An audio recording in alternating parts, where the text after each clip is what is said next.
এটাই সালামের অর্থ। কিন্তু বোন এছাড়া প্রিয় নবী সাল্লাল্লাহু আলাইহি ওয়াসাল্লাম হাদিসের মধ্যে বলেছেন আসসালামু কাবলাল কালাম। থাকার বলতে হবে না, এর অর্থ হলো তুমি কারোর সাথে কথা বলতে এটাই তো এর অর্থ। কিন্তু বোন তুমি এত কিছু জানার সত্ত্বেও বলছো সালাম দিলে কেন?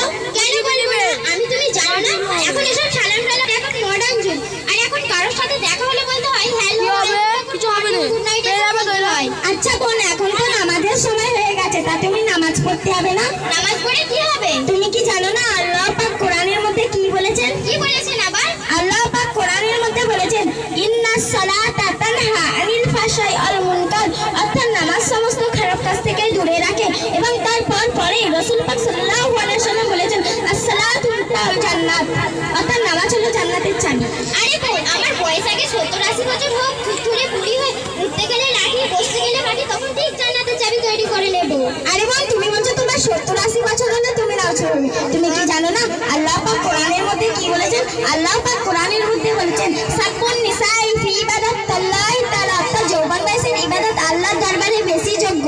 এমনকি হযরত জিবরাইল আলাইহিস সালাম বলেছেন পৃথিবীতে কত কত বৃষ্টি করে গুনতে পারি, কিন্তু যৌবন বয়সের ইবাদত গুনতে পারি না। আরে বোন আমি আল্লাহর অস্তিত্বে বিশ্বাস করি না। আরে বোন তুমি নাস্তিকের মতো কথা বলছো কেন? কেন বলবো না?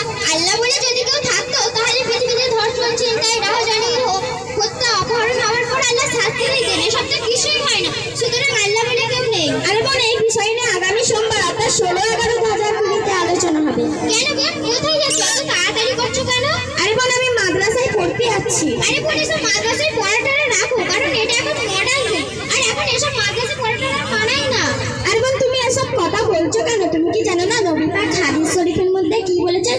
তালাবুল ইলমি ফারিদাতুন আলা কুল্লি মিনাল মুসলিমিন, অর্থাৎ দ্বীনি শিক্ষা অর্জন করা প্রত্যেক মুসলমানের উপর ফরজ। আরে বোন আমি আগেই বলেছি না আমি এসব কথা মানি না। আরে বোন আমি আগেই বলেছি না এই বিষয়ে নিয়ে আগামী সোমবার অর্থাৎ 16-11-2020 আলোচনা হবে।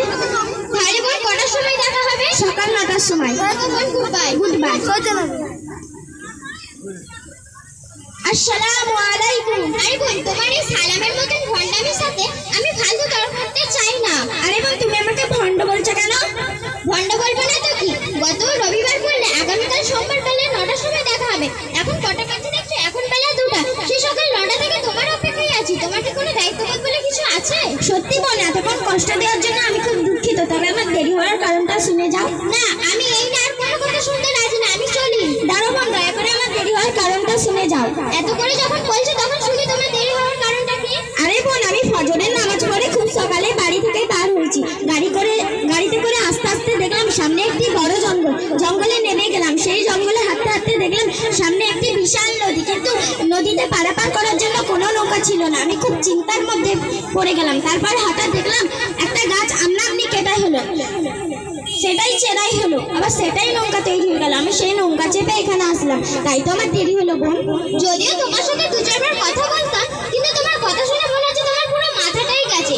বিনা মিস্ত্রিতে গাছ কাটলো, বিনা মেশিনে গাছ চেরাই হলো, আবার বিনা মিস্ত্রিতে নৌকাও তৈরি হয়ে গেল। এটা কি কখনো সম্ভব?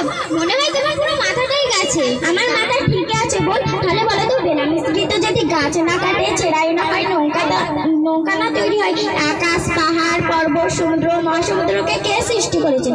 আর এর কারিগর বাকি। হ্যাঁ বোন এবার আমার বিশ্বাস হয়েছে যে আল্লাহ বলে একজন আছেন, তিনিই হলেন এসবের কারিগর। তাহলে বোন এবার আল্লাহর অস্তিত্ব বুঝেছো তো? হ্যাঁ।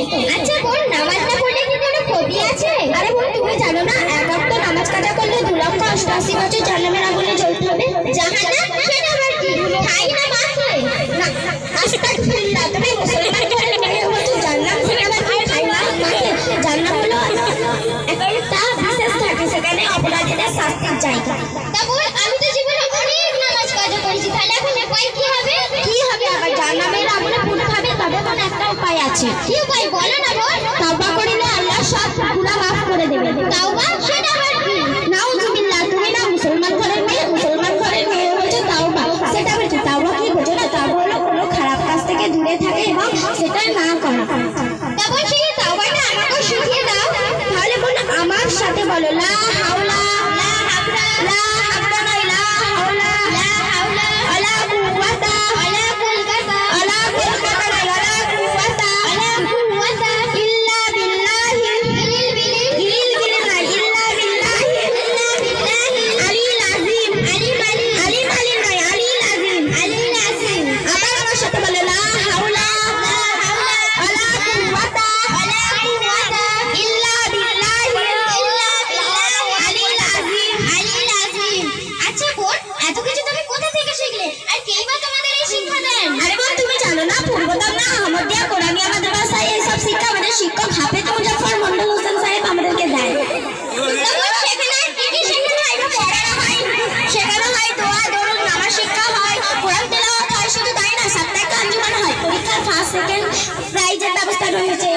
তখন সেখানে কি আমার ভর্তি নেবে? হ্যাঁ বোন, তুমি কালই তোমার প্রমাণপত্র নিয়ে আমার সাথে যাবে, আমি আমার শিক্ষক হুজুরের সাথে সাক্ষাৎ করিয়ে ভর্তি করে দেবো। ঠিক আছে, তুমি